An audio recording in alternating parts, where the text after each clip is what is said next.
But football without fans is not. You play a football match without fans, you're getting it. It can be the greatest game in the world. If there are no people there to watch, it becomes nothing. Into Johnston. Johnson. And a goal by Johnson.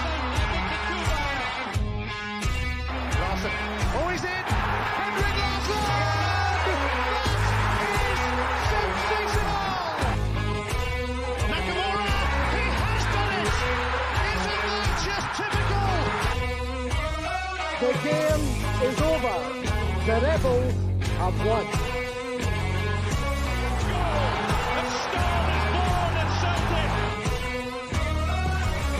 Champions, that's who we are.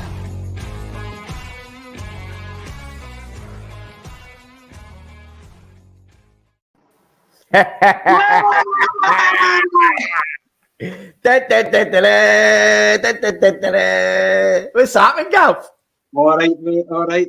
Guys, welcome to the Jungle Jones podcast. A 4-0 win for Celtic against Gum. A resounding win, a scintillating win, an irrepressible win. Paddy, one of the best games we've seen against the Pricks for a long, long time. How good was that? Oh, mate. Listen, absolutely fucking sensational. Superb. Listen, that's one of the best performances against them at Celtic Park I've seen in a long, long time. So confident, so assured. Right from the get-go, you could see that Celtic were coming right out of the traps today. It was like watching greyhounds coming right out at the start. They were absolutely brilliant. The speed, the ferocity, the fucking energy, the desire for everything. It was just magnificent, mate. Absolutely incredible. And again, it was one of those wins where like, everybody was on fire. Everybody was like together as a team. We played as a team. We won as a team. There was no passengers. Everybody was good. Some people exceptional. And get the comments coming in. Who do we have in the house? Joe Current. So fucking easy. Yes. What a win. Parliament, always a pleasure to have you. Oh, superb, mate. Hundreds of comments. I'll just bring them up as we fucking batter in, buddy. Superb. Top of the league, 5 points ahead of Rangers, and I think about 17 goals ahead of them in the goal difference. We've laid down a marker in Scotland to the media, to their own fans, to our fans. Everybody knows who is top dog. This is not just a one-off. This is just a natural progression of us getting better and better and better. We believe it. The players believe it because Ange already fucking knew it, and we're just implementing that superiority. Mate, what a game, what a game. 4 goals, man. 3-0 up at half-time. And then at that point, we're thinking, well, we just sit in a wee bit. It became a wee bit less frantic in the second half, but we still get the second goal. A lovely assist from their goalkeeper, McLaughlin. Comedy, absolute comedy. Loving it. Aye, well, obviously that's the first game of the season, the Glasgow Derby. So kind of, you know your form coming into that. The old adage is that form goes out the window when it comes to these games.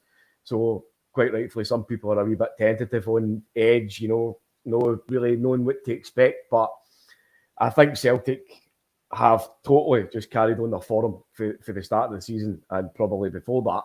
And we've come into this game and we've absolutely steamrolled them in every sense of the word.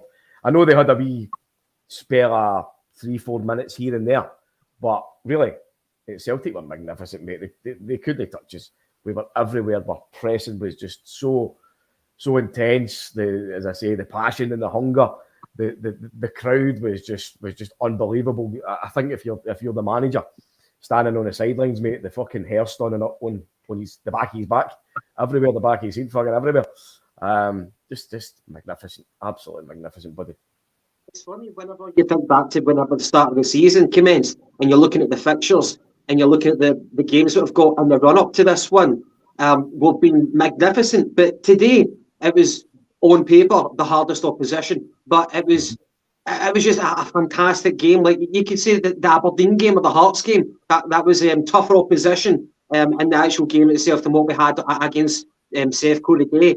Sevco, they put up a fight, but they capitulated, and that capitulation, you could really see it evident once our 4th goal went in. But overall, who was the standout performers for you? Well, Jota, you could see you could see his confidence on the park already. You know, you could see that he was trying the flare moves. He was trying to get the team up the park. He was trying everything he could to get us going forward, getting goals. You know, obviously the first goal was a quick throw in for Jota. So you could see how switched on he was. You know, how determined the lot. For me, mate, I thought Callum McGregor was just unbelievable. Maybe I've spoke about the pressing at Celtic to a man. Every single person on that pitch today pressed like nobody's business. But Callum McGregor today, mate, was for me, it was as if there was 3 guys on the pitch with Callum McGregor. He was everywhere. He was just winning balls. He was reading them. He was intercepting everything. His passing was crisp. His control. He's rolling. He's bringing the ball back into the middle. Just sensational. O'Reilly, obviously. I mean, we could probably sit here and we could list every single player that played on that park today. That's how good it was. I think it's important that you highlight McGregor's influence today. Nobody could ever accuse him of being under the shadow of the previous captain, Scott Brown. He's come into his own. We already knew that he was a leader for a long, long time now. But he's already had the away win at Ibrox, and now he's had another home win at Parkhead against Sevco. He was fantastic. You can't overstate how important his influence is in the middle of the park. That's a blown up now. Oh, yeah. That's the only thing. Big Ange's already seen one manager at the door so far this season. Poor Jack Ross, but it looks if things keep going the way they're going, poor tiny VGO might just be the next one getting pushed through an envelope somewhere. That's the only thing about actually tuning into this podcast right now. You can't hear the live meltdown over at other people. By the way, the game started off with Kyogo getting injured right at the very start within the first couple of minutes. Ange obviously had a game plan. The game plan doesn't really change by bringing on Giakoumakis. But what was your thoughts whenever Kyogo got injured? I thought when I first saw it, it was innocuous. At first, I thought that Lundstrom might have done the dirty on him, but I think he had a collision with Goldson. So what was your thoughts on the actual collision itself with Goldson, and what was your thoughts of, oh no, how does things change at that point? Were you excited that Giakoumakis was coming on? A bittersweet moment as well for Kyogo. What was your thoughts? Well, first and foremost, I think that the big call of the day was seeing Abada starting. And, you know, people like myself, I've not been critical of him as such, but I've wanted to see more from him. But evidently for the day, you can see exactly what he does so well. So it was a big call for Postecoglou, I think, starting Abada. But as you say, Kyogo got injured, I think, in the first 4 minutes, funnily enough. It was I don't really want to say an innocuous challenge. I think the way that bastard Lundstrom set up the day was just to go in and just try and... I think he was going in to just try and injure people, really, because he's a bit of a thug on the park. He really is. He operates on intimidation. Whenever he intimidates people, then that's when he excels. But nobody was intimidated. And one person I want to point out, I know that I'm digressing here, but Hatate was not scared of Lundstrom today. You think back to the semi-final at Hampden, whenever he bossed Hatate. But Hatate was getting stuck in amongst it. He did not get overawed by the physicality of coming up against Lundstrom today. I thought that was paramount to our success. But back to Kyogo, the incident there, mate. I can't mind who it was, but there was a bit of tussle for the ball, and then the next minute, of course, fucking Lundstrom comes diving in. He doesn't come in with studs up or anything like that. He sleekly uses his body and momentum, and he comes in, and it looks to be as if he's hit Kyogo on the shoulder. At first thought, I thought he'd hit him kind of round about the leg area, but obviously Kyogo goes down holding his shoulder, then he gets up and he tries to gets a wee bit of treatment off the physio, then he tries to run it off, and obviously it's very, very clear that it's no happening. So straight away you're thinking, oh fuck, here we go. Kyogo's just scored a hat-trick the game previous. Now he's having to come off. He's still no scored a goal against that mob yet. That was could have been the day where he could have got his opening goal. But then, of course, with the strength in our squad, we saw it the last game there, you know, we rotated a large majority of the squad. Played with a B team, if you want to call it that, and we were still superior, dominant, played exactly the same manner. Giakoumakis comes up on the sidelines and you're thinking, right, good. This is a guy who's going to come in and he's going to put physical pressure on their centre-backs. He's going to get stuck in. He's going to try and win every tackle. He's going to chase the ball. It's just a different kind of dynamic, but still playing the same way. You know what I mean? Kyogo's going to be pressing. He's going to be chasing shadows. He's going to be trying to put them under pressure at every single point. Giakoumakis comes in and does the exact same thing, but just in a different way. Just that he's made a battering ram and a raging bull, which is fucking beautiful to watch. Yeah. To speak about Giakoumakis and the kind of possibilities, the options that gave us was, did you notice that Hart, a lot of the time, actually, whenever they were pressing us, a lot of the time Hart just booted it up the park, and we were comfortable doing that. We weren't surrendering possession by doing that. It was another tactic that we could use to involve Giakoumakis as the outball. So I thought that was great. The only regret on my part is that the service to Giakoumakis wasn't particularly good. There was one occasion in the first half.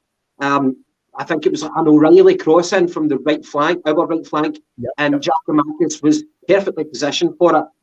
But he went to the glancing header where he should have made a bit of contact and it went wide.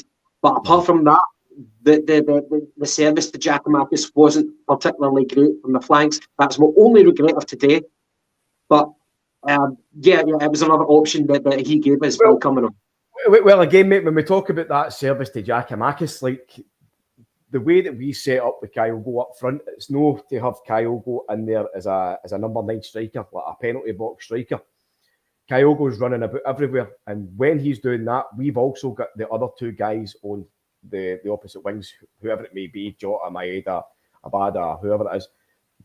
They're all vying to win possession, and they're also putting pressure on every single defender that they're coming against. So the 3 of them are all kind of buzzing about like a unit. You know what I mean? When Giakoumakis comes in, obviously we know where Giakoumakis' goal-scoring prowess comes, and that's for being in the box.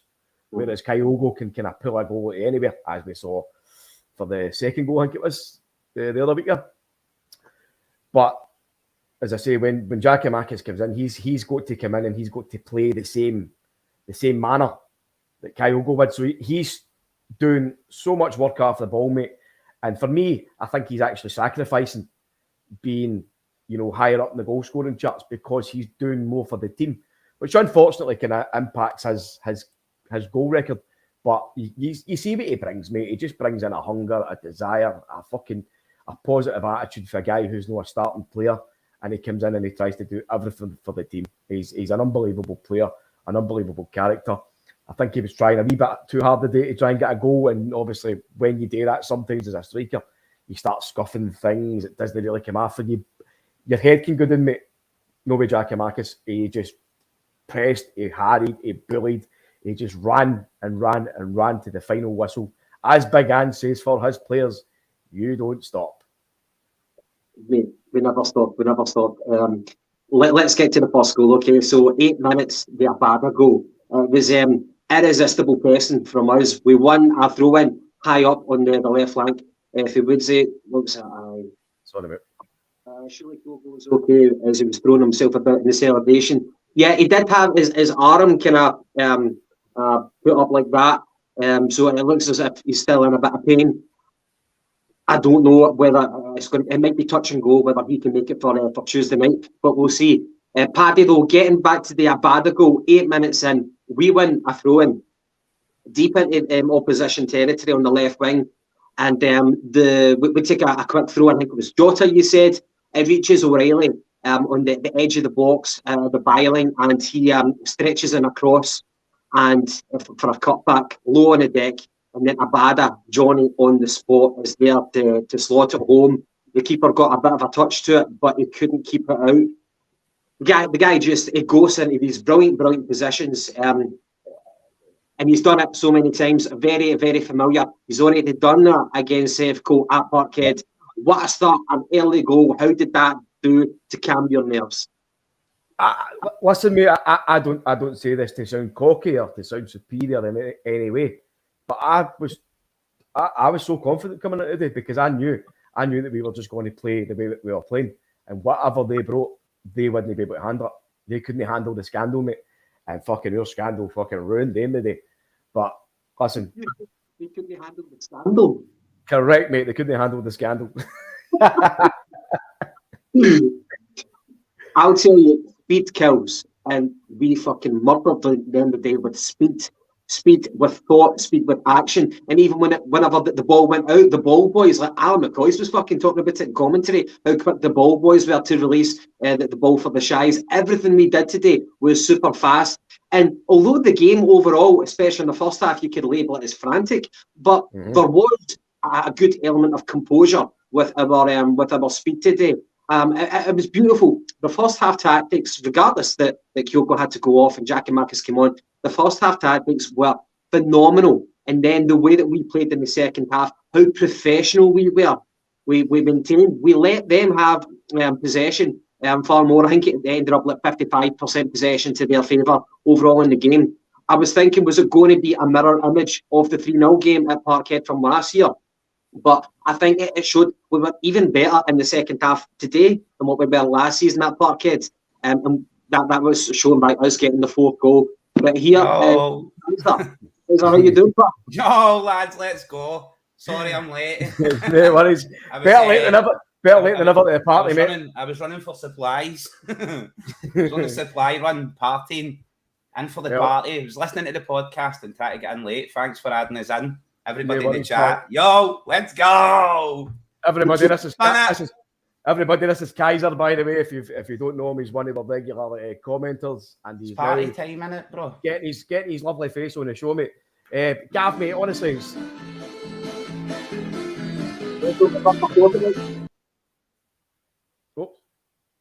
Let's not get done for copyright with any music. I think that happened the last time.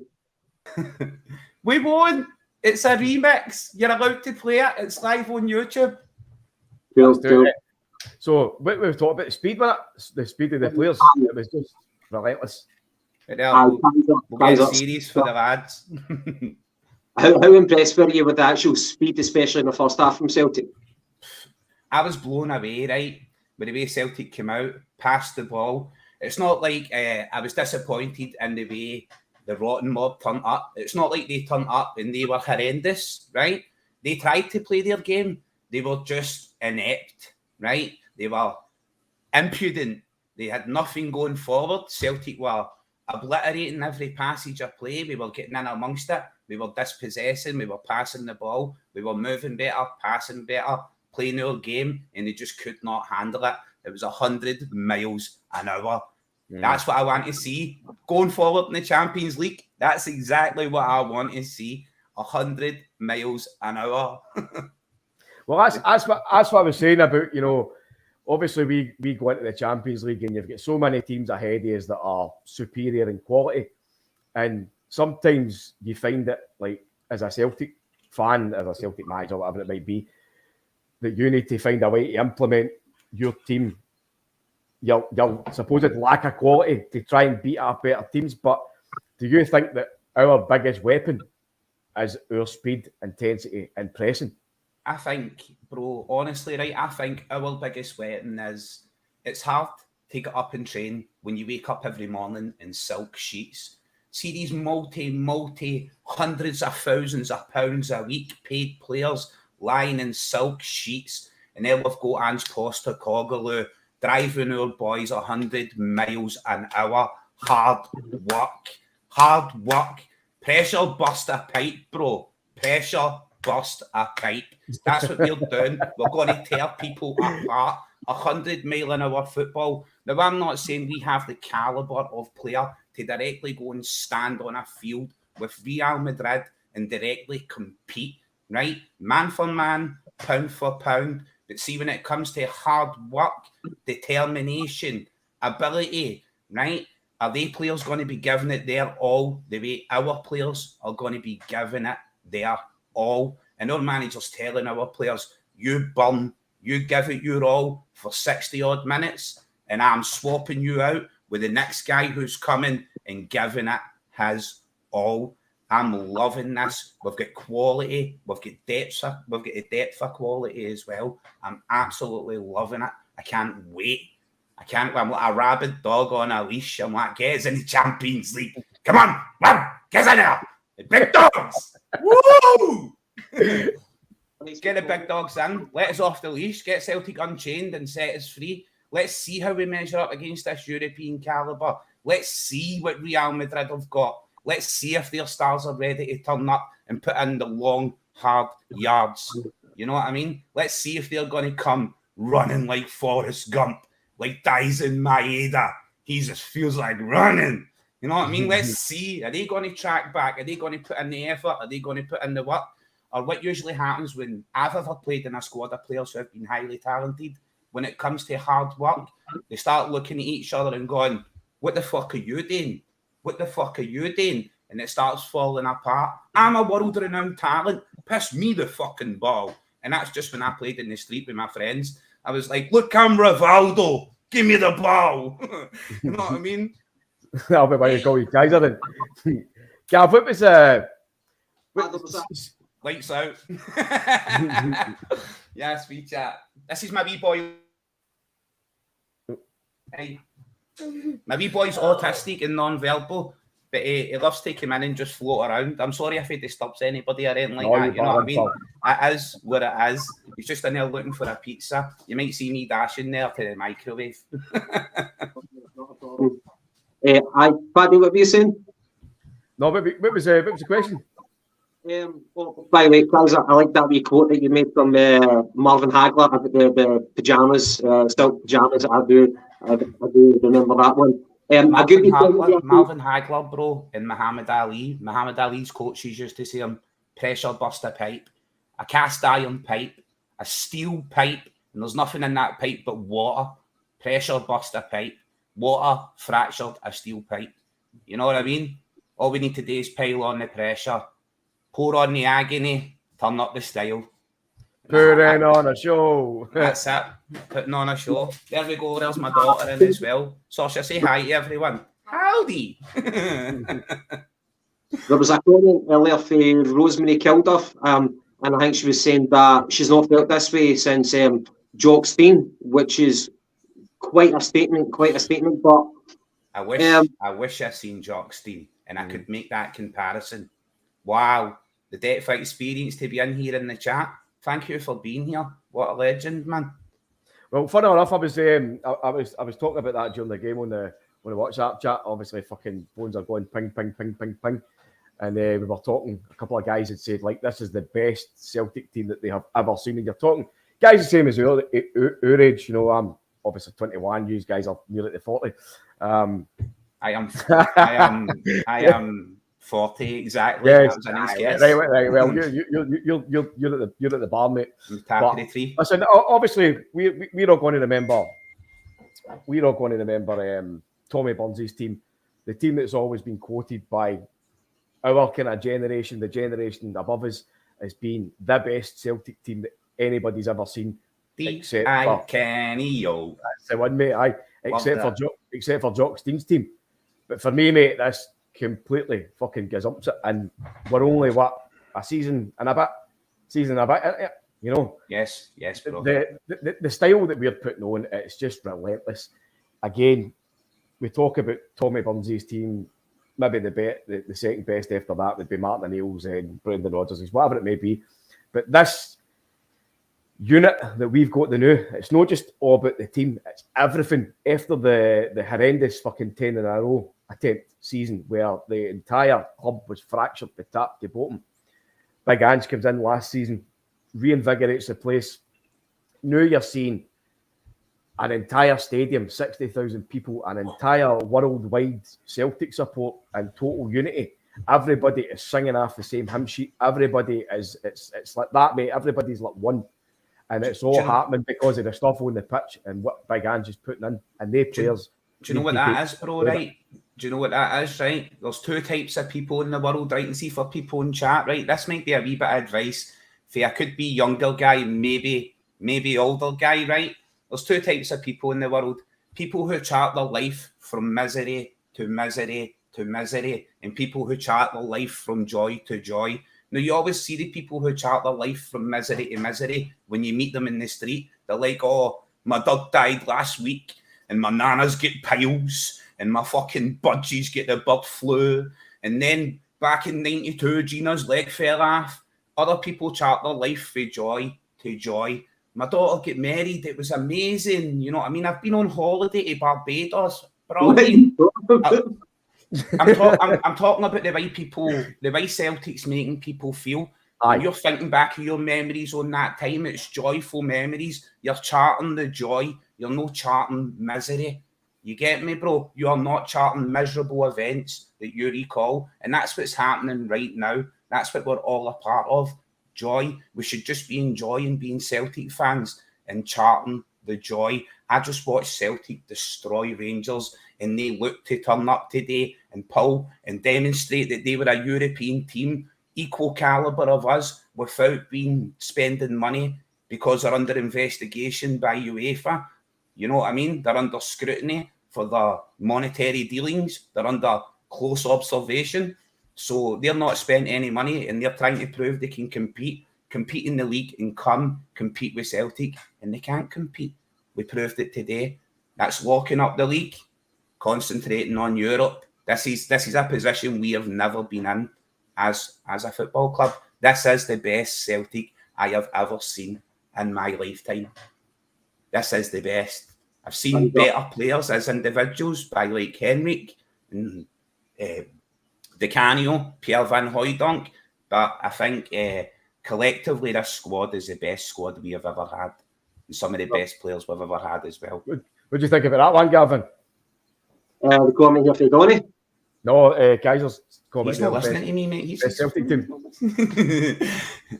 Mate, things are very, very rosy. Whenever you make comparisons to people like Tommy Burns' team, they were so pleasing on the eye. And they had that kind of foreign legion of players, which was new to us at Celtic Park. And we kind of fell in love with that. But at the end of the day, as much as we love Tommy Burns as a person and as a manager, and for the philosophy that he had, we never really had that tangible success. I think the only thing that we had was heartbreak in that Coca-Cola Cup final. And then we had the victory at Hampden, the Scottish Cup final. So it was kind of bittersweet. But with Ange's team right now, it's still early days. We're only like at the very start of the second year. But if you look at it from where his starting point was, we were buying from a position of weakness at that point. But where we are right now, how superior we are right now to our closest rival, things are so exciting. We're out now in the Champions League. So let's see what happens in the Champions League, and let's see what silverware he brings to us, and if he can restore our reputation in Europe. That's how he will be judged. But the journey right now is so exciting. Everybody's loving life. Sorry, Paddy. See, instead of being lyrical, right, bro, and trying to be philosophical with the things that I say, I'll ask you a direct question, right? I tried to ask Ange a question. It was like a trending on Twitter. It was hashtag Ask Ange, where you could ask the manager questions. And what I tried to ask him was basically his previous records have shown that he comes to a club, enjoys like a meteoric rise to success, and then he'll part for a fresh challenge. He seems to love the build, right? And then he'll move on to a fresh challenge and a fresh build. And now that Celtic have started to see success, will he see staying at Celtic and building on that success as a new challenge that he's never faced before? And I hope that he would want to face it here at Glasgow Celtic and try and preserve a legacy rather than just make it to a stage and then cut ties and go for a building stage somewhere else. You know what I mean? Trying to pick his brain on the longevity, how long he plans on staying, if there is a plan. You know what I mean? What do you guys think about that? Well, to be honest, mate, I think that's a bit... I know what you're saying, but I think that's a bit premature, the news, you know what I mean? Because he's obviously just into the second stage he's rebuilt. So, like, and how good that is the new. Like, that's the first derby game of the season. Mm-hmm. And we've absolutely blew them away. We have blew them out of the water. They came into this game doing their usual posturing. We're going to do this. We're going to do that. We are the people. Blah, blah, blah, blah, blah. No, you're not. Because guess what? We just fucking pumped you rotten. That's what happens. We do your talking on the pitch. You do your talking everywhere else. We'll fucking do it on that green, the place where it matters. And the day we done it, Gav, we started off obviously with the first goal for Abada, as you said.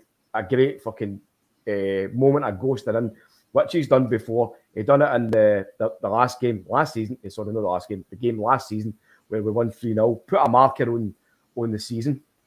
That was the one that took us top of the league for the first time, after being ridiculed for sitting at 6 for a point, where we were trying to rebuild and readjust our squad and get our rhythm, get our character, get our personality. And then that obviously put us onto a marker. Now, this is the start of the next season. We've started off with Aberdeen. We won there. The manager wasn't happy. He made personal comments to Jota and the media. And it was all about, it was reverse psychology. It was saying, listen, you have won the league, but don't be fucking acting Billy Big Boys and and try to do flicks and tricks. Make sure that you secure the game first, and then you can enjoy yourself. After that, Gavin, we have been fucking blowing teams out the water. We beat poor Dundee United 9-0. Unfortunately, Jack Ross lost his job. We put a B team out at the cup game there against Ross County. They won convincingly. And now today, we've come back in with the first team, the first encounter of the season against, as you say, the nearest competitors on paper. 4 goals, mate. 4-0.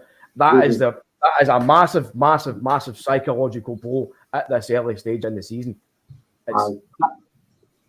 Totally agree with you, mate. And Kaiser, see for the Derby games, there's a lot of scrutiny placed on the match officials.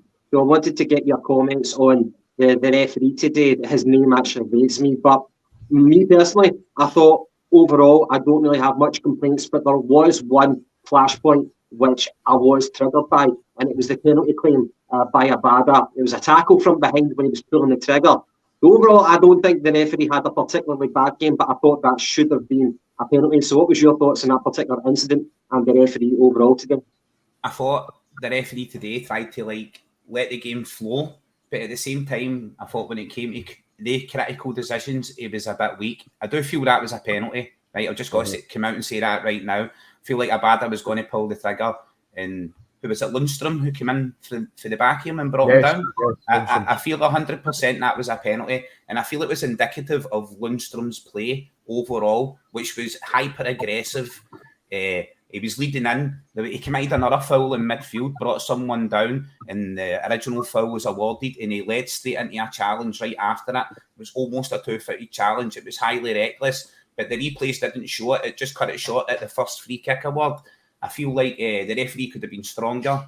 If he had been stronger, perhaps Rangers would have lost men. They'd have been done. Lundstrom, definitely. I do feel like what he done to Kyogo was deliberate. I did say, you guys seen me tweeting and posting and suggesting about it. The days when you would go, right, Joe, it's him, he's a danger man, first 3 minutes, get out here, lay a marker on him. You'll not get a card in the first 3 minutes. The ref wants to let the game flow, and even if you do, it'll be a yellow card or a talking to, so hit him as hard as you can. Lundstrom led into Kyogo with the elbow right into the joint of his shoulder. I wouldn't be surprised if he's got a dislocated shoulder. I wouldn't be surprised if he's a risk for the European game. But you seen him celebrating after the game. You seen the pain. I seen him fall after the game, try to celebrate with the fans and falling over. You know what I mean? Kyogo is off his nut. He'll take painkiller injections and come and play. You know what I mean? But I don't want to see him hurt himself. He will, like last season, he will sacrifice himself for the team. It is very indicative of Japanese players to be very loyal to the team and the team effort. That's what they're all about. You know, no one is greater than the sum of the parts. You know what I mean? Paddy, yourself on the threats that Sevco posed in the first half. Obviously, happy days, we won 4-0, but I wouldn't deny that in the first half, especially, they were going down our left flank and they were whipping in a lot of crosses. I think at one point you said it yourself that we were lucky it wasn't one each. It was a good cross for Barisic, and I think it was Kolak who should have headed it home. What did you think about that threat?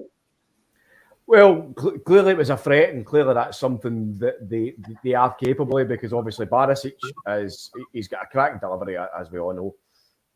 The Giakoumakis header came before that one, I'm pretty sure, you know, and they were talking about it on the commentary about how that could have been a moment to come back to if we didn't get the scoreline. And then maybe 5-10 minutes later, it went down the park. Celtic kind of started to step off them a wee bit, and they started to put their foot in the ball, pass it about a wee bit. slowly build up to the play, and then they go down to the left-hand side. Barisic whips in a fucking excellent delivery, to be fair. And what they've did so far is they've used that guy Kolak's height and his aerial ability. He gets up, and it's pretty much a like for like with the Giakoumakis chance. He kind of scuffs it and it goes wide. So that could have been their moment. That could have been their kind of sliding doors moment. And thank fuck for that anyway. But listen, I think whatever happened, we were just going to blow them away regardless, because as soon as we came out for the start of the game, mate, it was like a Lamborghini. It was like a Lamborghini taking off. They were trying to catch us in a fucking Reliant Robin.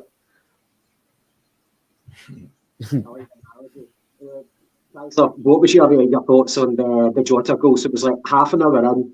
I think it was like a quick free kick from our half. He played out to the right, and then Jota was played down. He beat the offside trap, and that delightful dink over the keeper from a narrow angle.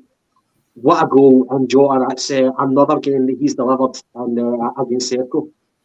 Absolutely loved it, bro. Just before it as well, Jota was switched in the ball when he was on the left-hand side, and he controlled the ball at full extension with his big toenail. It was a thing of beauty. The guy must have pedicured toes, the likes of which we have never seen, right? He caressed that ball down. The ball was like, oh, Jota. You know what I mean? Just dropped right on his foot. It was beautiful, right? And then the finish was outstanding.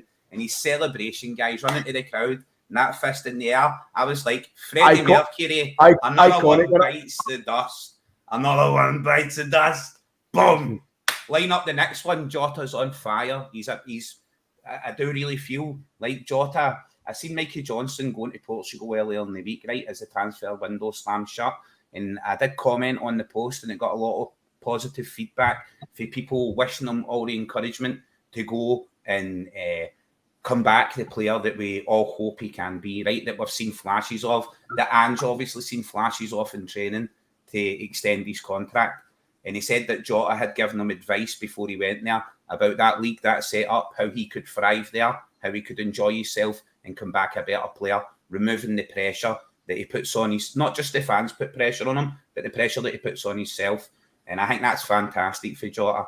And I also feel that Ange protects Abada, right? I believe he protects him because young players want to play every single game. They want to run through brick walls for you because they're young. But I think Ange puts his arm over Abada's shoulder and takes him to his side and points and goes, see this man here? This is James Forrest. He's scored Champions League goals for this club. He's earned £30-odd million prize funds season after season, league after league, and he was not held back when he was a young player. And now look at the age he's at, still a relatively young man, but his legs are going from underneath him. You want to have better legs at his age, and that involves protecting you when you're young. So Ange's protecting Abada. Love it. Love it. That's a great point, guys. You need to put Abada. And touching on the next flashpoint, it was the third goal before half-time, 40 minutes, and it was a low cross from Taylor from the left. It goes across the deck. It evades a few players from the Celtic and Safeco, and Abada goes in once more. Very, very familiar territory for Abada. And he rifles it home, keeps it low through the keeper's legs. So a great point that you make. I made the point in this podcast a few weeks ago, is Ange managing him well because he's such a young player, or is he curtailing his progress? But I would agree with the former, that he's managing him well, and he's now had 5 goals in the last 2 games. So do you think Abada could be potentially coming of age this season? Yes, bro. I believe, and within our squad right now, guys, right, see if you just glance across the squad, even Turnbull coming on, right, I believe players coming in are going to offer Turnbull freedom to express himself as well, the higher quality players that are coming in. But I look at Jota, right? I look at Kyogo, Hatate, Matt O'Reilly, Abada, and I'm like, all these players they look like they're coming of age. There's going to be a blossoming season in Europe, and we're going to be a party to that. And if they can learn for this year and carry that over to next year, because we'll be in the Champions League next year automatically, right? I'm not saying we've won the league, but we're pretty much on the league, right? You know what I mean? I love it. We're hammering in the nails today. I wanted like to take as many goals off them as possible and just pile on that misery. Just hammer it home that we are the better team. I mean, they hurt our star man in Kyogo, the movement that was going to hurt them, and Giamakis came on and caused endless problems. It was fantastic. The man's a tank. He came on there and flattened sand in 2 seconds. He was like a big bully on the beach. Just ran right over there and went, there's a shoulder. Just a shoulder. Get up. Loved it.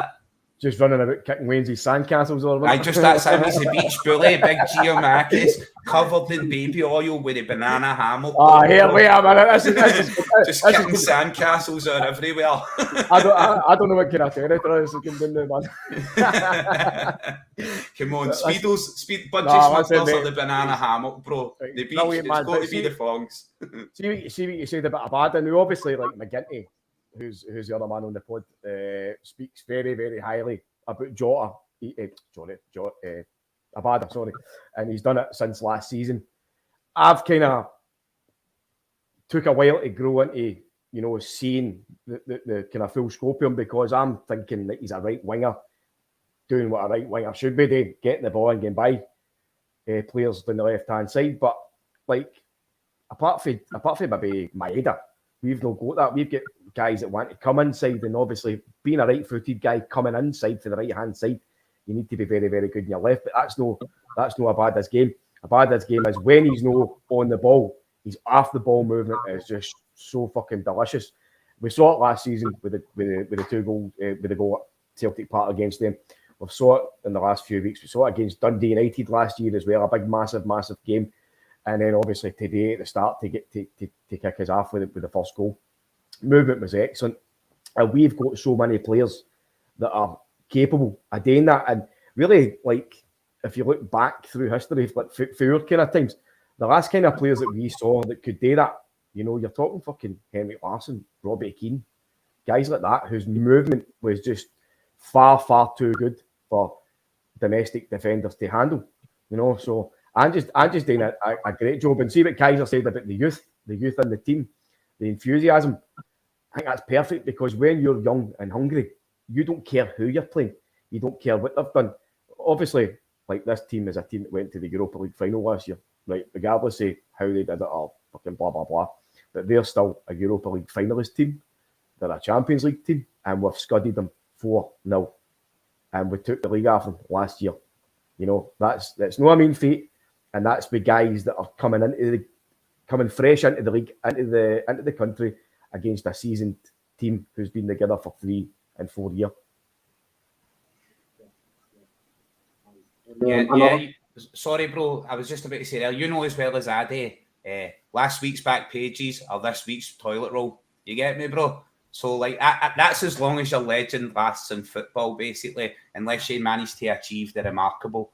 I do think Abada, see if you take Abada as a player, just look at him as, like, his core stats, what he's doing, what he's providing to the squad, the goals he's scoring. A rose by any other name would still smell as sweet.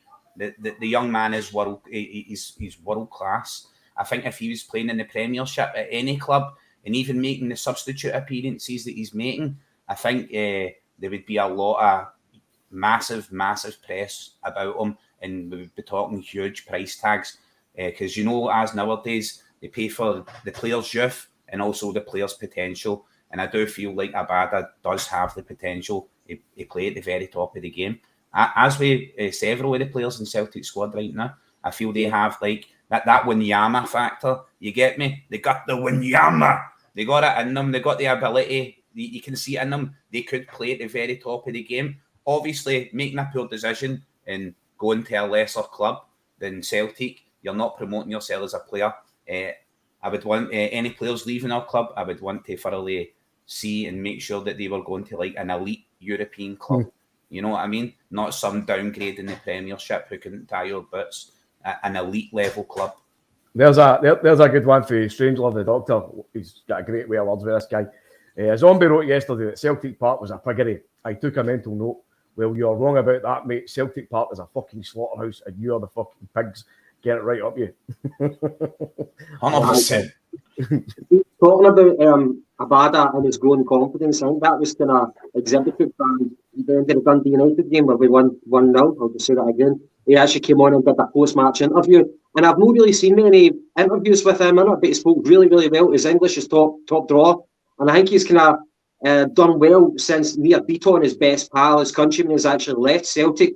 He's thriving. He's doing fantastically well. And another note about Abada is, rewind back to last season where we beat Sevco 3-0. He destroyed Barisic, and Barisic has had a long time to actually claw back his own confidence because Calmac was calling him shite back during the game.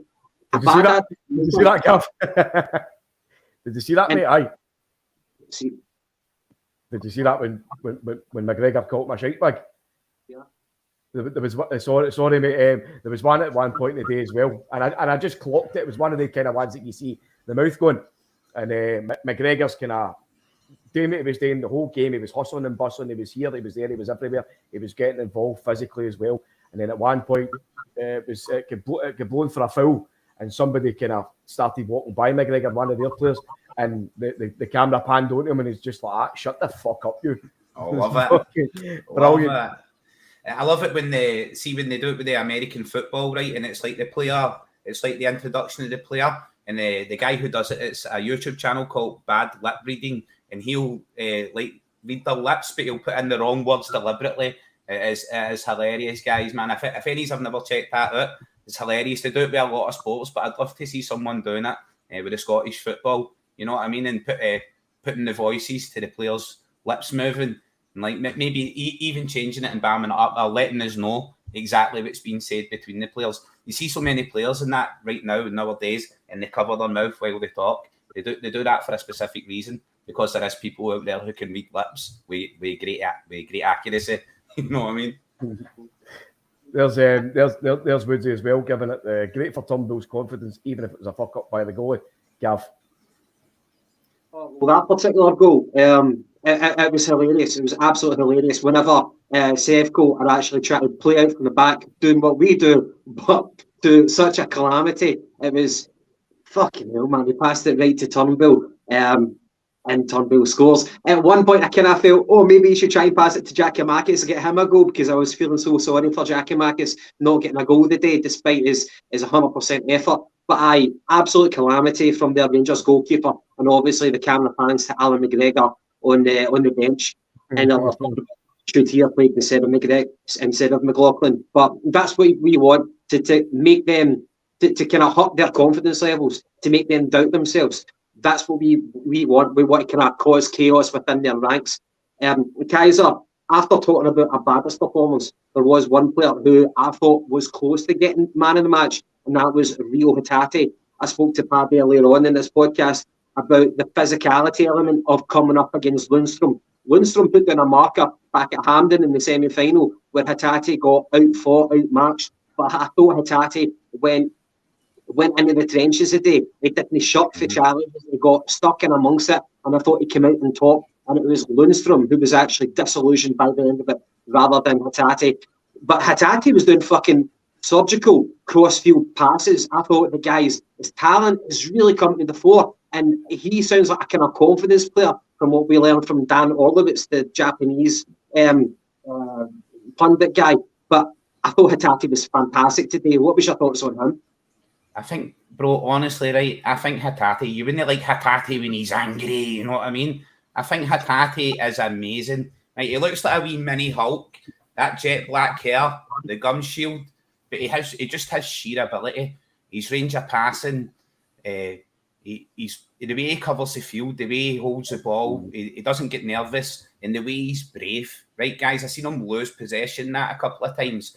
And usually I would be kind of like, oh, it's easy to get down on things, you know what I mean? But I do feel like he's brave. He tries those passes. He goes for it again and again. I think Hatate's absolutely fantastic. A fantastic player. I do feel like the players that we've got at Celtic right now, we are like deeply privileged to have them and to be watching these players play. A player of Hatate's calibre, I don't know how often that comes along. You know what I mean? There's Earl Dell for the Celtic Supporters Podcast. I'm sure he was at the game today. He thinks Hatate was poor today for his standards. Gav, would you agree with that? Oh. No, I wouldn't, because I just said that I thought he was close to being man of the match. Yeah, I think there might have been a couple of times when he gave the ball away, but in a derby like that where it's so frantic, it does happen. I thought he showed brilliant moments of quality today. I think he's getting overall better and better. And whenever you can perform like that in a derby of that magnitude, the whole world is going to see you. So, no, for me, massive props to Hatate. I'm really excited with the player that we've got in our ranks. So I would there's Subterranean Pimpernel. Hatate Scholes levels a player. Now, that was a comment that I actually heard a couple of weeks ago at Celtic Park for a couple of stands down in front of me. And do you know what? See for the moment I heard it kind of resonated because obviously he's not as good as fucking Paul Scholes, right? Paul Scholes was cracking, but that type of player where he can drop back deep, he can do the short pass, he can do the side pass, he can do the long ranger, he can ping a 35-yarder, and he's also willing to be that kind of guy who bursts forward to try and drive it goal. It's, as I say, we've got Callum McGregor there who can play in 3 different positions in the midfield. He can be the deepest, he can be the central, he can be the most forward. You've also got that with Hatate. Hatate can come back, he can defend, he can go shoulder to shoulder with anybody. There's people who will bounce off him at times. He can be the centre mid who can spray the passes, or he can also be that guy who gets up and has a fucking pop off at goal, which he's done successfully at times. Of course, he's no, by any means, the fucking best player as it is. He's still got a lot of maturity today, but for the player he is now, mate, I think he's top class. Really is. He's an absolute gem that we found, along with so many players that's in this team now. So, like, between Ange and the rest of the guys in the scouting department and whoever else is in charge of the transfers, Mr. Michael Nicholson, by the looks of it, they've done an incredible job of building this team, especially for the state it was last season at the start. Everybody's working together, mate. I totally echo what you're saying. I totally echo what you're saying. Kaiser, we've laid down a marker today, we've already said that, but how does that reverberate across Scotland and especially in the media as well? Do you think the narrative will change? Do you think Celtic will be the overwhelming favourites now for the league? I don't feel we'll be overwhelming favourites, right, guys? And I don't kind of lead into that narrative. I do feel we do take it one game at a time, right? Very much one step at a time, one game at a time. Because when you take it in that way, then if you have a disastrous performance or a poor performance, then it's just one performance. You can break and change right after that. You can try something different, push on and push forward. Then it's very easy. I would say the greatest danger, right? The greatest danger to Glasgow Celtic right now, right, is someone spoiling the apple cart. Someone coming in, either a player coming in and upsetting the squad, right, and causing reverberations across our squad, or a team coming in silencing the crowd. I feel that's a big factor, right? That is a massive, massive factor. The feel-good vibe in our fans. If somebody could take that away from us or affect it somehow, I do feel that would affect the squad and the mentality we're building, that winning mentality, just going positive, you know what I mean? So I do feel that right here, right now, it's very early days, but that is a clear early indicator that we are in the driving seat this season, as we were last season, and we are going to continue being in the driving seat domestically. We basically have a second string 11 that could win the league, while our first string 11 plays in Europe. I do feel we have that depth and quality just in bucket loads right now. You know what I mean? Do you think that, obviously, given the other teams' kind of style and play, style and approach towards our play, because they were tactically outfought, I think they were certainly outfought in terms of effort and work rate. And we saw what that brought, that when a team can't beat you by playing football, they try and beat you by breaking you. You know, we've already seen, obviously, Kyogo going off injured. I think Starfelt came off injured as well, but I think that was a kind of maybe a wee 50-50 tackle. But certainly, even Tavernier at the end took a swipe at Maeda. Maeda was away. He was like the fucking road runner. You know, he was off-ski. He was never getting caught. The only way you were bringing him down was to foul him. Do you think that because we're riding this cresty wave now and we're only going from strength to strength, Obviously, we've got Real Madrid to play on Tuesday, right? That's a different conversation now. But do you think that when we're continuing on with our domestic fucking dominance, if you want to call it that, in terms of our approach, do you think other teams might take that physical approach to us? Do you think that's maybe why Ange has brought in the big fella at 6'4"? Just to ensure that doesn't happen. That he's finally maybe going against his grain and said, look, these guys are absolutely flying here. We need to bring in somebody it's going to be that wee bit more combative. I do feel that Ange is of the level of intelligence, right? That his first season in this league, right? In his first season dealing with the press and the mainstream media and stuff, he's smart enough to know that they build narrative. They want to say, I'm not saying like they have direct loyalties to either side of the old firm, right, guys? But I'm saying they want to build a narrative to sell papers. So if your team's the winning team and in the commanding space, they want to plot your downfall. Like, people love to see someone rise, but they also love to see them fall. They enjoy that more, you know, watching someone fall for a pedestal. I do think that we'll be very cautious in what we do. Ange will continue to be very cautious, treat every game one at a time. He will be very reserved. I do see he's beating Real Madrid. Like, I know that's like a stunning statement to make right now. Like, I do see us winning that game as well. I've got an air of confidence about that game as well. And I do see Ange being very reserved about that as well. And he knows, like, halfway down this hill, the wheels could come off this shopping trolley. You know what I mean? Something could happen. Anything could happen. But I do feel with the depth of squad and the level of players we've got, that we're prepared for that. You know what I mean? We have the teams, when you're beating teams, right, then they try to ruin your dream. We all know that. We've all experienced that, you get me? People who are not going to make it, and they'll just hold you back so you don't make it. I do feel that happens in Scotland and Scottish football. We've seen it today. When we were dominant and we were away with the game, then the team turns physical and tries to hurt us. I do feel that will continue when we meet other teams. I do feel it was examined in the earlier midweek game in the League Cup as well. That's why Ange made changes as well, because he didn't want to take knocks for rudimentary players playing at a lower level, thinking for themselves, I'll maybe go in for that 50-50 ball, but because you're thinking about this big game and that big game, you'll pull out that challenge and I'll have that advantage. But that's not the way Celtic players play. They're fully committed to every ball. That's how we get pick up injuries, you get me? That's how we experience that, because our fans don't settle for second best and our players don't either. We'll go in for every ball, we'll go in for every challenge and we'll compete. I do feel it is highly intelligent to have even Moy coming in, have that depth of squad and those players that can play in the league, and rotation is going to be essential. You know what I mean? Rotation of the squad is going to be essential, especially if we want to compete physically at the highest level under the demands of what we're going through in the league, which is the physical demand, the demand of games, the demand of the pitches, and also the lower level of our opponents sitting in, and then also seeking to hurt our players and just injure him, just kick that cunt up in the air. You know what I mean? That's something you grew up with in Scotland. You know what I mean? Oh, he thinks he's Rivaldo, kick him up in the air. He thinks he's Romario. Is he Romario when he gets sanded right up in the air? That's just something that Scottish players grew up with, to be physical. If you can't beat them, kick a shit out of them, basically. You know what I mean? I do feel we will experience that 100%, bro.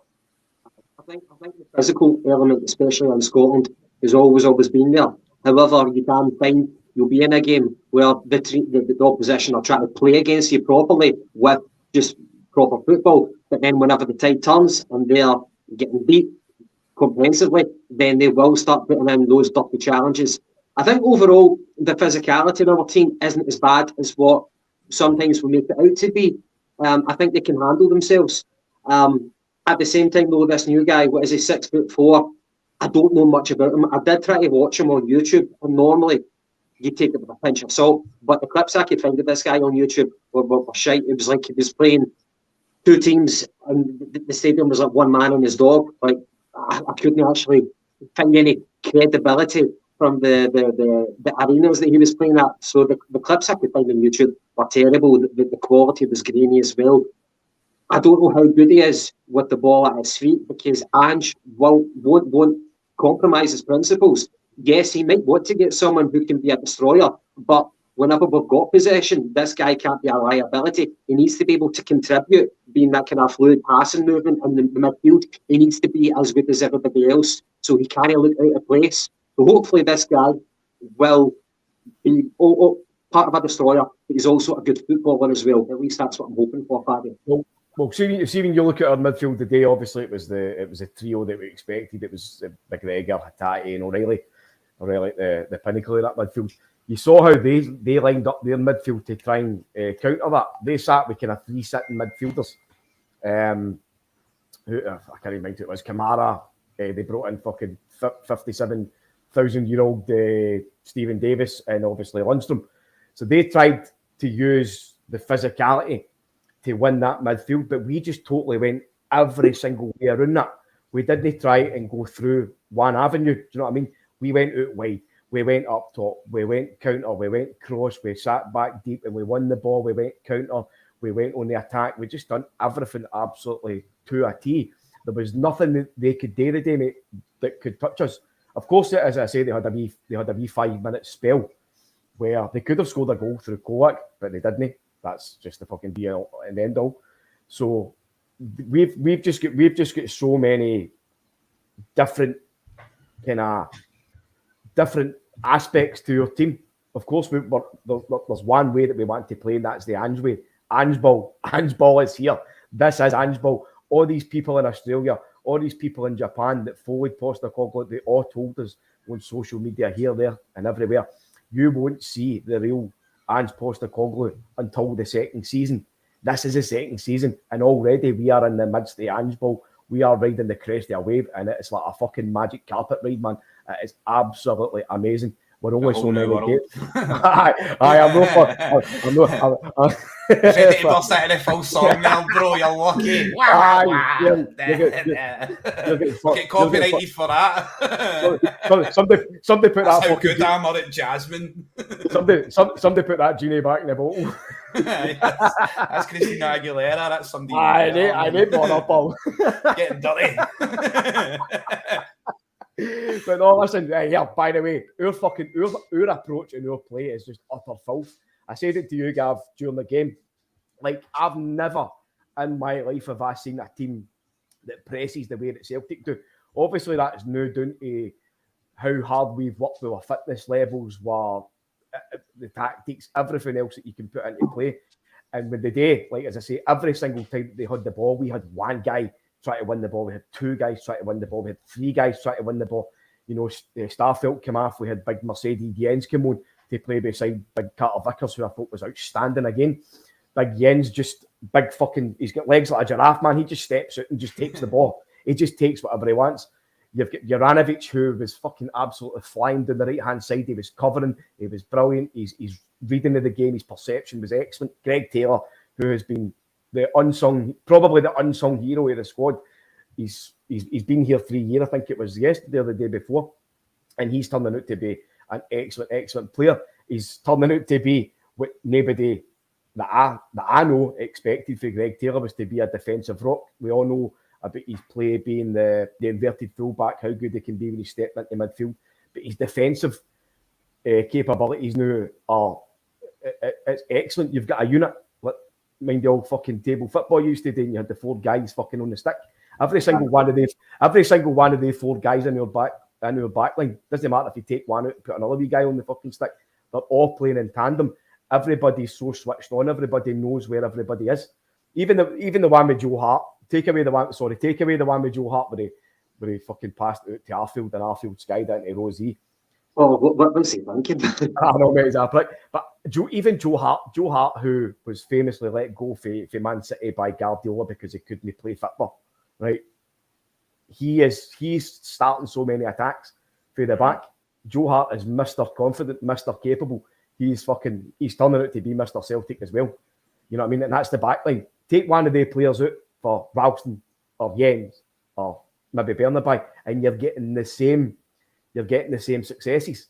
This is unprecedented times at Celtic as far as I'm concerned. I might be jumping the gun here, but do you know what? I don't give a fuck because I'm delirious with the way that we're seeing football. This is the best Celtic team I have ever seen in terms of the way that they play football in the park. It is magnificent. It's sublime. It's exquisite. It's fucking sexual.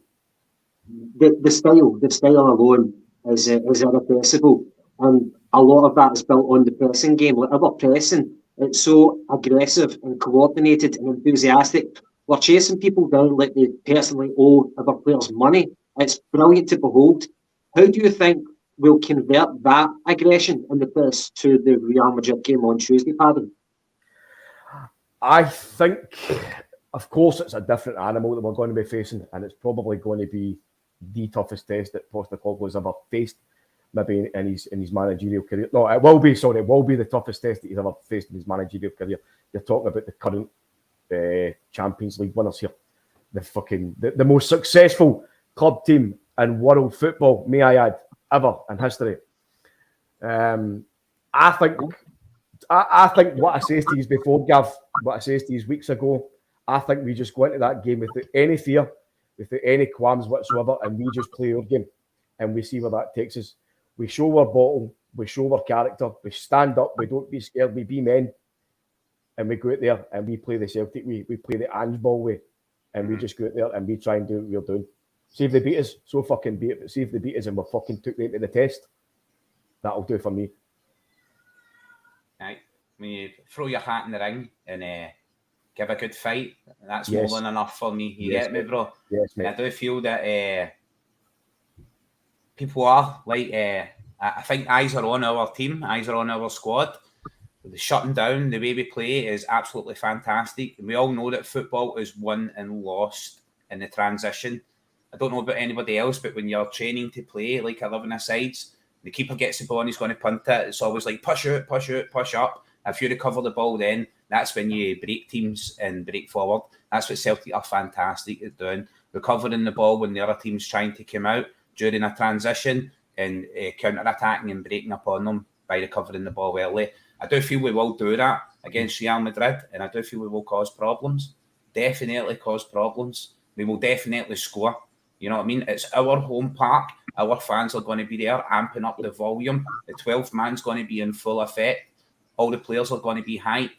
They're going to feel that they can express themselves in their backyard, and that's what it's all about. And if we go down in a blaze of glory, then I would rather go out. You know what I mean? I would rather die with a shout than a whimper. You know what I mean? I would rather go out swinging. That's what I'm hoping for Celtic. Just lay it all on the line, give it your all, and then we'll measure it and see where we stand. You know what I mean? We'll piss in the sand and we'll see where we stand. You know what I mean? Bring them all in and we'll see how far you can get. You know what I mean? For me, very much, I do get people who are look at previous experience with Celtic and what's happened in Europe under other managers when we've been excited and amped up and stuff like that. And sometimes it does come with a sobering experience. You know what I mean? We've experienced those heavy defeats. But I do very much feel that when Ange came in, clean slate, new philosophy, I hope this philosophy transcends. I hope it not only transcends to the team, but it transcends to the youth. It transcends to the board. They start looking to the future and thinking about, okay, let's look at Celtic right now and what they're doing. This is amazing to be riding this wave. But let's look at FK Marinos, you get me? And see what's happening back there. How are they dealing after Ange?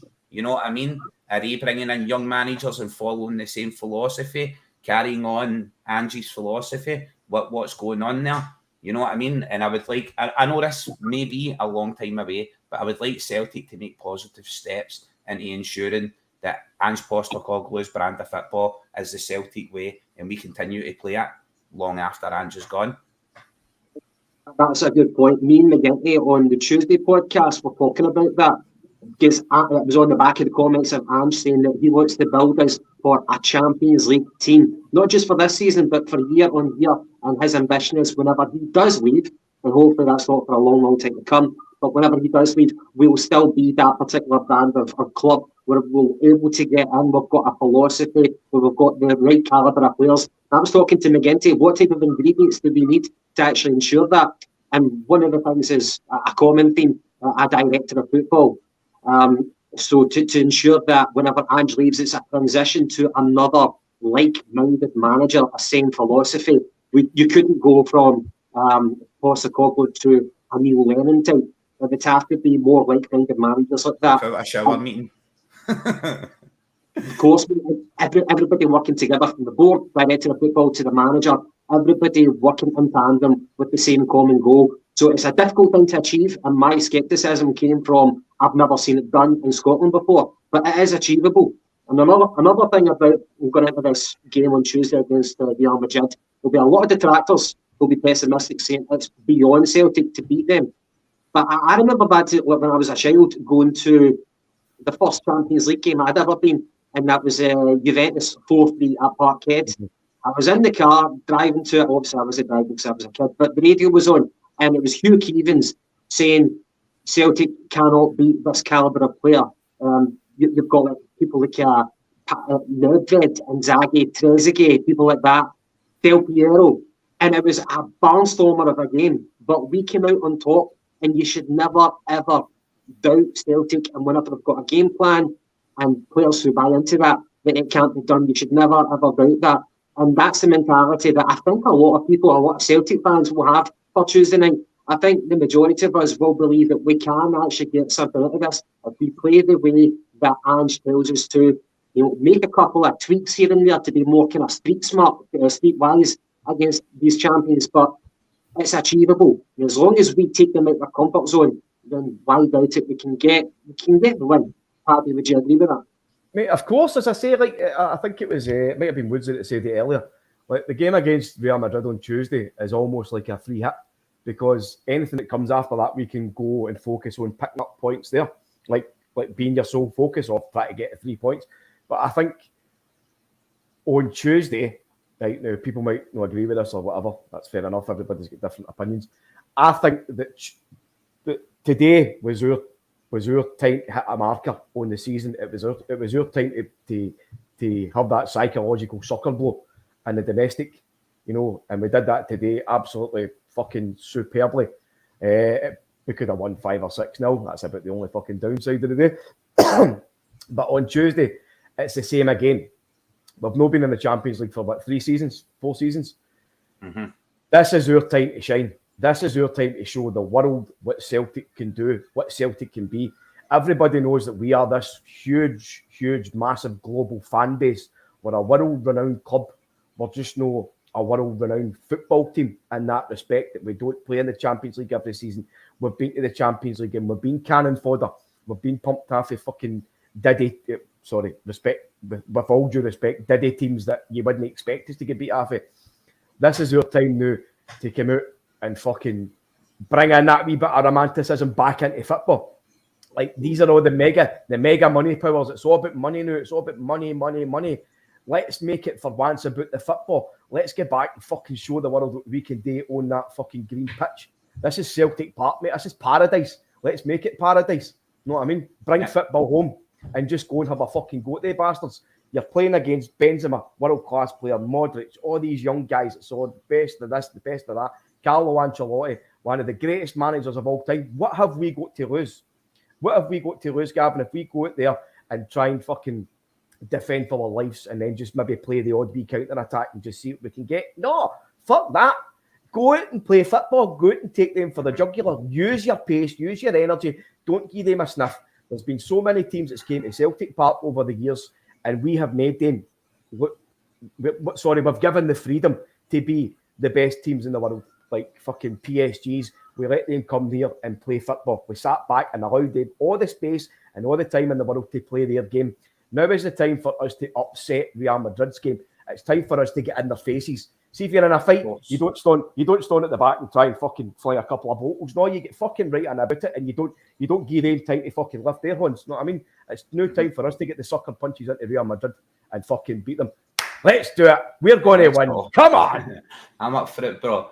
I think, of course, see, when it comes to these European games, right, I do feel dedicating yourself to a method, right, a training, a process, a way of playing is your ultimate pursuit. That's what's happening under Ange, right? Celtic have an ultimate pursuit to play Ange ball. They're dedicated to that philosophy. See, if that's your number one game, right, that's your number one philosophy, that's plan A, that's what you're best at, right?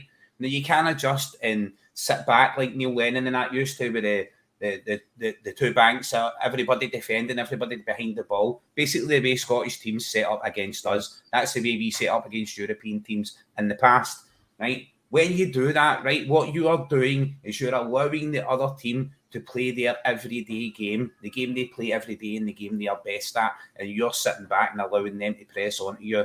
When you come out and play your game, you force the opponent to adjust to your strategy. That's what Celtic are doing right now, right?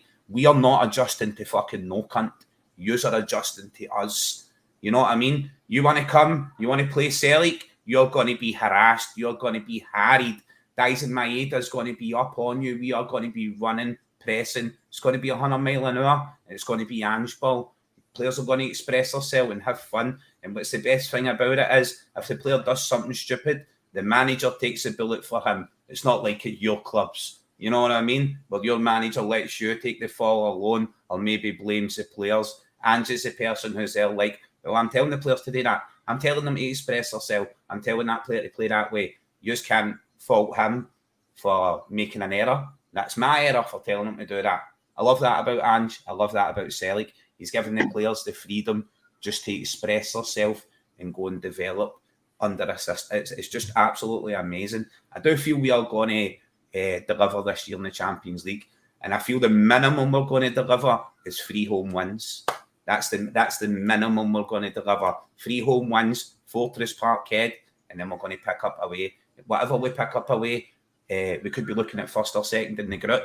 I do believe Real Madrid are that good a team that they could look at who our possible opponents are, qualifying from another group, and maybe go, oh, Bayer Leverkusen are finishing second over there, or first. It's better for us to, you know what I mean? It's better for us to finish second and let maybe Celtic slide in first. I hope that we're the team in that position and it's not another team. But I do think it bodes well that we've got them in the very first game and the very last game. And I'm not presuming that if we beat them in the first game, they're going to field a second string team in the last game at their own home pitch. Because if we beat them in the first game, they are very much going to want to return that favour when we go over there. You know what I mean? I would. Gav, I don't know if you remember the 3-0 game last year when we played the Sevco. Do you remember the reception that they got? Obviously, it was a midweek game. It was the first game under the lights that we'd ever played them in, and that was one of the most hostile receptions that I've ever seen for an away team. No, in the sense that it was angry or anything. It was just like everybody was there. The flares were out, and it was like welcome to hell in that kind of respect. Do you think that will be the same for Real Madrid? There's going to be a gathering outside, and we're going to try and just like show them for the minute that they turn up to Paradise, before we even get into the stadium and into that pitch, we're going to show them where they are and who they're up against. The atmosphere is going to be red hot.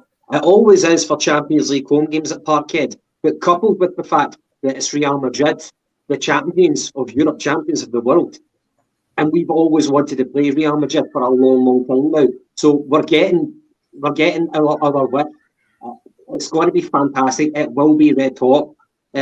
Talk about like this is hell, welcome to hell. It makes me think of Galatasaray, you know, kind of the atmosphere that they put on. I don't think it will be as hostile as Galatasaray, not in the violent sense of the word. I think it'll be fantastic. This is what we've always wanted. It's been about 5 years out now since the last time we were in the Champions League. We've got Real Madrid, and on top of that, we've got Postecoglou's brand of football. Things are looking brilliant for us, and everybody's going to be looking forward to it. I've been getting texts from different people asking, have you heard of like any tickets available? I'm kind of fucking scared to actually go to the game in case I get mugged for my ticket, man. You know what I mean? I need a ticket. I need one. Well, I hate to be the bearer of the bad news, but I'm fucking going. Tickets in the comments. Kaiser needs a ticket. I ain't missing that for nothing. I get your donations in for Kaiser and Gav to get a ticket. That's it. So go fund me up any minute. just editing it. I've got a ticket for that game, and I ain't fucking missing that for nothing, man. Oh man, I wish. I'd have the light up suit on, bro, and I'd go to the game under the night lights. I think it's going to be one that is going to resonate in your memory until the day you die. Honestly. I think I'm going to go to the stadium, even though I've not got a ticket, and I'm going to sample the atmosphere outside the ground and stuff, and then maybe come home, watch the game, go to the pub, watch the game. I wish I could go. I wish I could get in, but I'll not be foolish with the situation. You get me? I would love if Celtic fans were at the airport to welcome Real Madrid coming off the plane, but not the kind of welcome that the American president gets. You get me? Like, well, unless it was Trump's welcome. You know what I mean?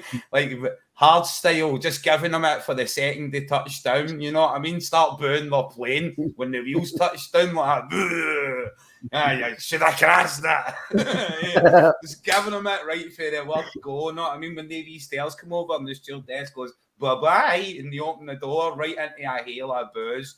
You know what I mean? And Celtic fans on the tarmac just giving it yeehaw for the second they touch down to the second they leave. Because that's what they will do to us. That's what their fans will do to us. They'll be committed and they will be all for it. I love it. I love it. I hope we bring maximum passion. It's okay to get passionate. You get me? As long as it's within reason. It's okay to go there and be passionate and give them a boo. And very much, I would say, try and keep it pantomime-esque. You know what I mean? And boo and all that. But definitely it delivers the intensity. And they players who are coming off that plane have never met you before. They've never seen you before. They don't know what it's like here in Scotland. They've not been here in a very, very, very long time. They know that one guy tried to blow up the airport, and while he was on fire, you get a kick in the balls. So if we can just carry that over and keep that going, you know what I mean? Just build on that reputation. I know, but they bother you fucking John Smith in there. That's it, bro. If we can just build on that. Like, they kick you if you're on fire here, mate. They don't put you out.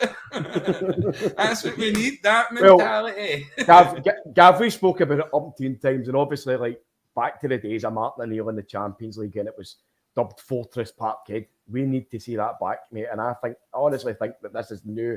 This is the time to bring that kind of stuff back to Celtic Park. The fans are in tandem. The club's in tandem. The players are in tandem. Everything is just reeking of positivity. All the shot, mate. Are you? What's your thinkings? Do you think that we're going to get anything out of it? Because obviously the day was a marker on the season. We've done it. We've totally fucking blown them away. There, as somebody said earlier on, it's amazing that we're actually talking so much about Madrid now because we forgot that game. You know what I mean? Yeah. This is new. We're moving on. It's worth pointing out what a week it's been. We had the Wednesday game, we're on 4-1 with the B team.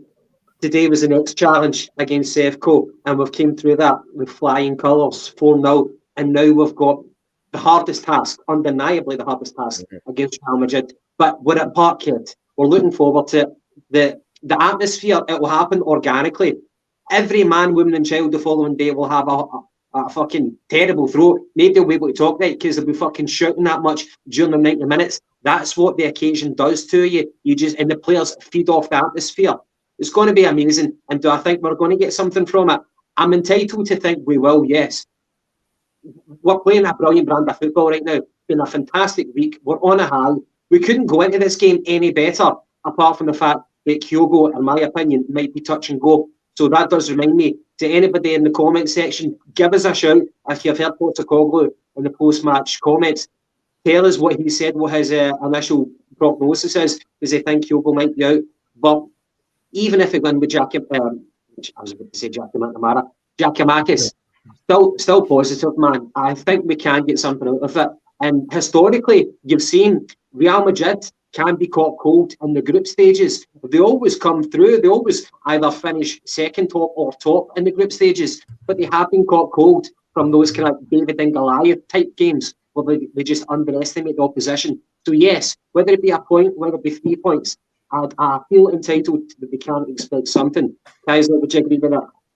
Yeah, bro, I would agree with that. I do think we can expect, as I say, right, I do think we'll win the 3 home games in the Champions League, and I do think it is very much David versus Goliath scenario.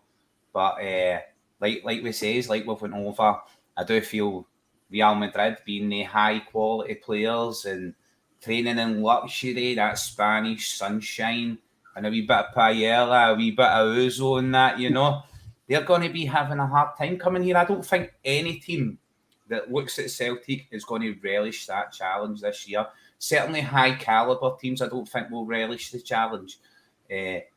what we've seen when we play teams in previous years in Europe is underlying is that fitness, that passion, that will to play is what overall you need to get through. You know what I mean? That we have that in bucket loads. We just have that in spade loads this year. So I do say he's really, really doing well. So sorry, bro. I was trying to browse away and see if I could see Kyogo's injury status right there, so I could just update you. You know what I mean? But I've not been able to find anything right now. Sorry. I'm sure he's busy celebrating somewhere with the rest of the team and the management. So they certainly they enjoy their time the night. Their time to fucking enjoy it. Do you know what I mean? What a performance! What a day! What a game! It's been fantastic, mate. Fantastic. You can't overstate it. It's been a brilliant week. We're on a high during the Champions League on Tuesday. It's amazing. Well, we've covered the game. We've covered our thoughts for the Real Madrid game. Is there any other points you guys want to kind of finish off before we conclude it for this afternoon and get back to Bevian? I'm going to go and start, Bevian. Yeah. I've already begun. I've already begun. Just obviously we've been sitting here talking for nearly an hour and 25 minutes. We've had fucking 300 odd people sitting live watching it. Brilliant. Just all the respect to all the people that's been commenting. And just there's one to top it off here, Rosemary Kilduff. You've no idea how this podcast brightens my days up. Just love it, you guys. Thanks very much. Legends. That's absolutely. I mean, thank everybody for coming here, you know what I mean, and coming into the channel, showing your support, liking the videos, sharing them. That helps. See, when you share the video with your social media, that puts us in contact here in the channel with other Celtic fans who you might know. Gets them to come in and get involved in the discussion. It lets us talk about other things. The chat are essential. You know what I mean? Keep it up, guys. Smash that subscribe.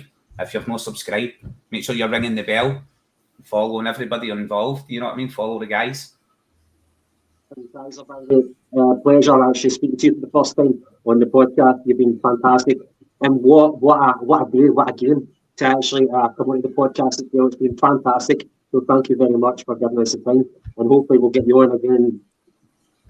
Bro, what I'll do is, like I've done today, is I relaxed with the filters. You get me? I'll chat away. You know what I mean? Played a wee bit of music, right? There is rules and criteria, but there's certain music that you're allowed to play. It's called DMCA free music. I've got tons of it because I live stream on other avenues. You know what I mean? I create content on YouTube. So I've got a lot of music. I know what can be played and what can't be played. So like maybe one day you'll hand Kaiser the keys and let me do a bit of breakdancing here. And that's how I took the screen down. It's for breakdancing. I was going to spin about in my back and all that. Juggle a couple of plates for Postecoglou. It was you ruined it, bro. Everybody in the chat, get in the comments, let the boys know you like the filters. If you don't like the filters, give us a bit of feedback on what's happening on the podcast. Help me join the team and help the team.